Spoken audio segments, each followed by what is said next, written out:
மக்களே, கர்நாடகால தாரவாத் அப்படின்ற ஏரியால ஒரு அப்பார்ட்மெண்ட் 6வது மாடியில பார்த்தீங்கன்னா, ஒரு ரூமுக்குள்ள கடந்த 24 மணி நேரத்துல ஒரு மோசமான ஒரு சம்பவம் நடந்திருக்கு. அந்த ரூம்ல இருந்த 3 பேர்ல 2 பேருக்கு வேற மாதிரி ஒரு துயர சம்பவம் நடந்திருக்கு. அந்த துயரத்தை பத்தியும் நடந்த சம்பவத்தை பத்தியும் தெள்ளத் தெளிவா இந்த வீடியோல பார்க்க போறோம். சேனலுக்கு புதுசா இருந்தீங்கன்னா சப்ஸ்கிரைப் பண்ணிருங்க. வீடியோக்கு ஒரு லைக்கும் ஐப்பும் கண்டிப்பா கொடுத்துடணும். ஃபேஸ்புக் மற்றும் யூடியூப்ல நிறைய பேர் வீடியோவை பார்த்துட்டு ஃபாலோ பண்ணாம இருக்கிற நண்பர்கள் அதிகம். அவங்க எல்லாமே ஃபாலோ பண்ணிட்டு வீடியோ பார்த்தா எனக்கு ரொம்ப யூஸ்ஃபுல்லாக இருக்கும். மறந்துடாதீங்க. இப்போ கண்டென்ட்டுக்குள்ளே போயிடலாம்.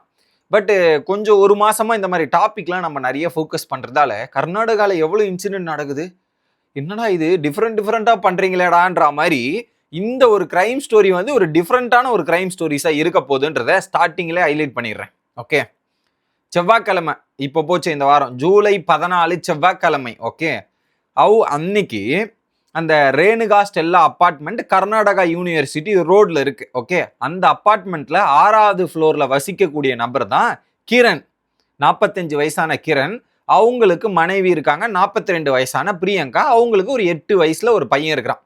இந்த கிரண் என்ற நபர் பாத்தீங்கன்னா ஒரு எம்பிபிஎஸ் படிச்ச ஒரு நபர். அந்த குறிப்பா மயக்க மருந்து சர்ஜரி பண்றதுக்கு முன்னாடி மயக்க மருந்தெல்லாம் கொடுப்பாங்க இல்லையா, அதுல ஒரு தலை சிறந்த ஒரு நபரா பிரைவேட் ஒரு ஹாஸ்பிட்டல்ல சிராகி அப்படின்ற ஒரு ஹாஸ்பிட்டல்ல ஒர்க் பண்ணிட்டு இருக்காரு.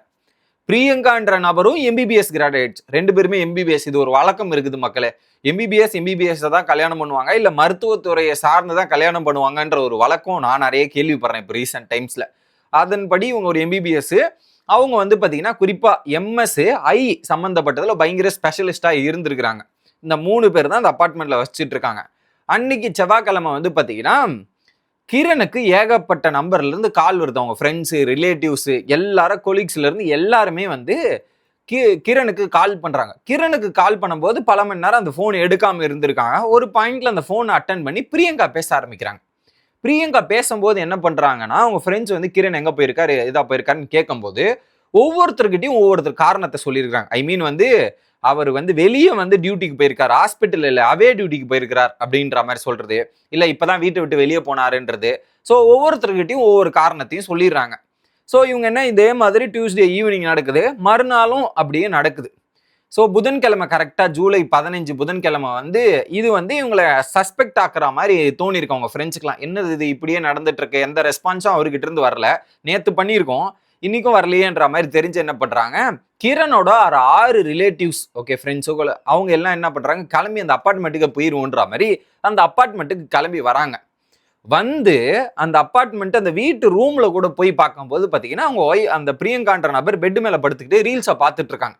என்னப்பா ரீல்ஸ் தானே பாக்குறாங்க, இதுல என்ன குற்றம் இருக்குன்னு நீங்க நினைக்கலாம்.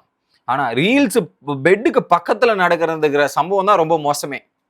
அங்க பாத்தீங்கன்னா அப்படியே ரத்தம் எப்படி வெள்ளமா போனோமோ அந்த மாதிரி ஒரு இதுல அவங்க ஹஸ்பண்ட் அங்க விழுந்து போயிருக்கிறார். அதை கண்டுக்காம உட்காந்து ரீல்ஸை பார்த்துட்டு இருக்கும்போது எப்படி ஒரு பேரதிர்ச்சியா உங்களுக்கு இருந்திருக்கும் பாருங்க. அந்த 6 பேருமே அப்படியே ஷாக் ஆயிட்டு மிரண்டு போயிட்டாங்க. அந்த இடத்துல பாத்தீங்கன்னா இறந்து போன நிலையில கிரண் இருக்காரு. ஃபுல்லா ரத்தம், கழுத்துல ஏகப்பட்ட குத்து, கத்திலேயே அந்த ஸ்டாப் பண்ணியிருக்காங்க. அதுல அவர் இருக்காரு. அடுத்து என்ன பண்றாங்க, இந்த ரூம் விட்டு பக்கத்து ரூமுக்கு போறாங்க. பக்கத்து ரூம்ல போய் பார்க்கும்போது அந்த 8 வயசான பையன், அந்த பையன் கூட ஒரு ஸ்பெஷல் சைல்டு, அந்த பையனுக்குமே அந்த உடம்பு ஃபுல்லா ஏகப்பட்ட இடத்துல காயங்கள் இருக்கு. இதை பார்த்து அந்த 6 ரிலேட்டிவ்ஸும் செம ஷாக் ஆயிட்டாங்க, என்னடா நடக்குதுன்னு. ஏன்னா அந்த சஸ்பெக்ட் பண்ணி வந்தா 2 பேருமே ரத்த வெள்ளத்திலையும் ஒருத்தர் இறந்து போய் இன்னொருத்தருமே இறந்து போன நிலையில இருக்காங்களேன்ற மாதிரி அதிர்ச்சி. உடனே இவங்க என்ன பண்றாங்க, அங்கிருந்து போன் அடிக்கிறாங்க. தாராவாத் போலீஸ் ஸ்டேஷனுக்கு போன் பண்றாங்க. அங்கிருந்து கமிஷனர் வராரு. கமிஷனர் பாத்தீங்கன்னா ஷாஷி குமார் அப்படின்ற கமிஷனர் அந்த ஸ்பாட்டுக்கு விரைஞ்சு வராரு. என்னவா அப்படி சொல்றீங்களேன்ற மாதிரி ஷாக் ஆகிட்டு அவர் வராரு. அங்க அந்த இன்சிடென்ட்டை பார்க்கும்போது பாத்தீங்கன்னா கரெக்டா அந்த பையன் கிட்ட போய் ஒரு பர்சனலா அந்த பாடிலாம் செக் பண்ணுவாங்களா போலீஸ், அப்படி போய் செக் பண்ணும்போது அந்த பையன் கையை பிடிக்கும் போது பல்ஸ் தெரியுது. அந்த கமிஷனருக்கு பல்ஸ். இவங்க வந்திருக்கவங்க எதுவுமே நோட்டீஸ் பண்ணல பெருசா. அவங்களுக்கு அந்த ஷாக்ல இருந்தும் அந்த பயத்துல இருந்தே ஒரு மாதிரி ஆயிருப்பாங்க. போயிட்டு அந்த போலீஸ் அதை கையை பிடிச்சு பார்க்கும்போது பையனுக்கு பல்ஸ் இருக்குதுன்னு தெரிஞ்ச உடனே அந்த பையனை கூப்பிட்டுக்கிட்டு ஹாஸ்பிட்டலுக்கு தீவிரமா எடுத்துட்டு போறாங்க. எடுத்துட்டு போயிட்டு அந்த பையனுக்கு ஒரு தீவிர சிகிச்சையில கொடுத்துக்கிட்டு இப்போ அவனும் ஒரு பக்கம் கண்காணிச்சுட்டு இருக்காங்க. ஸ்டெபிளைஸ் ஆகிற அளவுக்கு ஆகிற நிலைமையில இருக்குன்ற மாதிரி தகவல் வருது. இது ஒரு பக்கம் நடக்குது. சரி, இப்படி நடந்த உடனே என்ன பண்றாங்க, அவர் இறந்து போயிட்டாரு. உடனே வந்து இந்த டாக்டர் பிரியங்காவை அரெஸ்ட் பண்றாங்க. ஏன்னா வேற ஏதாவது நடந்துச்சா, எப்படி நடந்து, ஏன்னா அந்த இடத்துல டாக்டர் பிரியங்கா வந்து பெருசா எந்த ரெஸ்பான்ஸும் பண்ற மாதிரி தெரியல, எனக்கு தெரிலன்ற மாதிரி பேசியிருக்காங்க. உடனே போலீஸ் அதிகாரிகள் என்ன பண்ணியிருக்காங்க, அந்த அப்பார்ட்மெண்ட்ல என்னென்ன நடந்திருக்குன்ற மாதிரி சிசிடிவி செக் பண்றாங்க, ஃபாரன்சிக் செக் பண்றாங்க. அவங்களால என்னென்ன இதன் மொழி பாசிபிலிட்டிஸ் இருக்குமோ எல்லாமே செக் பண்ணி பார்க்குறாங்க. அப்படி செக் பண்ணி பார்க்கும்போது கடந்த 24 மணி நேரத்துல எந்த ஒரு இதுவுமே அந்த பிளாட்ல வந்து புதுசா ஒரு நபர் தேர்ட் பர்சன் யாருமே உள்ள வந்த மாதிரி தெரியல, எந்த தடைகளுமே இல்லை அந்த இடத்துல. அப்படின்னு தெரிஞ்ச உடனே இந்த வீட்டுக்குள்ளேயே தான் யாரோ பண்ணியிருக்கணும், இந்த 3 பேர்ல பிரியங்கா தான் பண்ணியிருக்கணும்ன்ற மாதிரி பாசிபிலிட்டிஸ் போலீஸ் வராங்க. ஏன்னா 3வது ஃபோர்ஸ் யாருமே இல்லைன்னும் போது வீட்டுக்குள்ளதான் நடந்திருக்கணும். அப்ப இது எப்பதான் நடந்திருக்குன்னு செக் பண்ணும்போது செவ்வாய்க்கிழமையே வந்து பாத்தீங்கன்னா இந்த கிரைமை நடத்திருக்காங்க போல. செவ்வாய்க்கிழமையே இந்த கிரைமை நடத்திட்டு அந்த பூட்டின டோர்ல இப்படிதான் பண்ணியிருக்காங்க போல. அதுக்கப்புறம் இவங்களை கூட்டு போயிட்டு விசாரணை பண்றாங்க. விசாரணை பண்ணும்போது பாத்தீங்கன்னா, சார் நான் படுத்துட்டு இருந்தேன், என்ன பண்றதுனே தெரியல, ஏது பண்றதுனே தெரியல சார் அப்படின்ற மாதிரி இவங்க வந்து ஏதோ ஒரு ஃபிளக்சுவேட் ஆகிற மாதிரி நிறைய காரணங்கள் சொல்றாங்க. அதுக்கப்புறம் என்னடா அப்படின்னு பாத்தீங்கன்னா, பிரியங்கா வந்து பாத்தீங்கன்னா அவங்க வந்து நிறைய சூசைட் அட்டம் பண்ண ட்ரை பண்ணியிருக்கிறாங்க. இந்த மாதிரி பல முயற்சிகள் பண்ணியிருக்கிறாங்க அவங்க. ஓகே, அதன் அடிப்படையில் இன்சுலின் ரெசிஸ்டன்ட் வந்து ஏதோ ஒன்று அதிகமாகி அவங்க என்ன பண்றாங்கன்னே தெரியல அவங்களுக்கு. இதுல குறிப்பா கடந்த 24 மணி நேரத்துல அவங்க ஏதோ அந்த ரூம்ல ட்ராப் ஆன மாதிரி, புரியுதா? அந்த 24 மணி நேரத்துல அந்த ரூம்ல அவங்க ட்ராப் ஆகி யாரோ கடத்தி வச்சிருந்தா எப்படி இருக்குமோ அந்த நிலைமைக்கு அவங்க போயிருக்கிறாங்க. ஸோ அவங்களுக்குள்ள ஒரு நிறைய அந்த சைக்காஸ்டிக்கல் சேஞ்சஸ் வந்து நிறைய ஆயிருக்கு. ஸோ அவங்க கண்ட்ரோல்ல அவங்க இல்லை அப்படின்ற பாயிண்ட் தான்.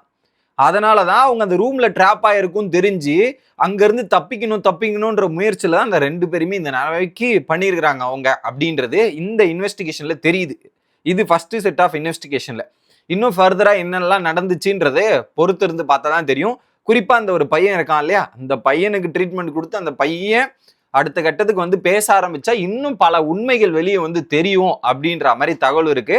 ஸோ குறிப்பா அவங்களுடைய அந்த சைக்காலஜிக்கல் பாதிப்பால தான் இந்த மாதிரி ஒரு சம்பவம் நடந்திருக்குன்னு சொல்றாங்க. அவங்க ஸ்டேபிளா இல்லை. லாஸ்ட் 24 ஹவர்ஸா அவங்களுக்கு பல விஷயங்கள் ஏதோ ஒன்று தோண்டிட்டு இருக்கு, பல விஷயங்கள் ஏதோ இதுவாக இருக்கு போல. அதன் அடிப்படையில தான் இந்த மாதிரி ஒரு சம்பவத்தை அவங்க ஈடுபட்டிருக்காங்கன்ற மாதிரி தான் இருக்கு. என்னத்த சொல்ல, இந்த கடந்த 4 மாசத்துல நான் என்னென்ன கேட்டிருக்கேன், இந்த ஸ்டோரி இந்த 4 மாசத்துல இல்லை, இந்த 1 மாசத்துல ஒவ்வொரு ஸ்டோரியும் வேற மாதிரி இருக்கு. பெங்களூர்ல அதிர வைக்கிற மாதிரி என்னடா இப்பெல்லாம் பண்ணிட்டு இருக்கீங்கன்ற மாதிரி ஷாக் ஆகிற மாதிரி இருக்கு. ஸோ இந்தியா ஃபுல்லாக இந்த மாதிரி நிறைய சம்பவங்கள் ரீசன்ட் டேஸாக நிறைய கேட்டதில் வந்து எனக்கே இப்படிலாம் இருக்கு. அப்போ இன்னும் பயங்கரமாக என்ன மாதிரிலாம் வந்திருக்கோ அதெல்லாம் எப்படி தான் போலீஸ் ஹேண்டில் பண்ணுறாங்கலாம் பார்க்கும்போது கொஞ்சம் வியப்பாக தான் இருக்குது. பட்டு இதெல்லாம் வந்து பார்க்காம இருக்கிறது நல்லதுன்னு நான் நினைக்கிறேன். ஏன்னா அந்த விஷுவல்ஸை பார்க்கும்போது அந்த அளவுக்கு பாவமாக இருக்குது மக்களே. அந்த அந்த அந்த ஃபுட்டேஜ் அதனால தான் நான் உங்களுக்கு போடலை. இன்னொரு பக்கம் போடாததுக்கு காரணம் 2 ரீசன். இதை பார்த்தா நிறைய பேருக்கு வந்து கொஞ்சம் டிஸ்டர்ப் ஆகும்ன்றது 1, 2வது வந்து காப்பிரைட் இஷ்யூமே ஆகும்ன்றது 2. இந்த 2 அடிப்படையில் தான் இந்த ஃபுட்டேஜஸ் எதுவுமே நான் போடுறது இல்லை. அதுக்கு மன்னித்து விடுங்கள். ஸோ மீண்டும் இன்னொரு டாபிக்ல வந்து சந்திக்கிறேன். ஸோ அது வரையும் தொடர்ந்து சேனலோட இணைஞ்சிருங்க. Bye guys.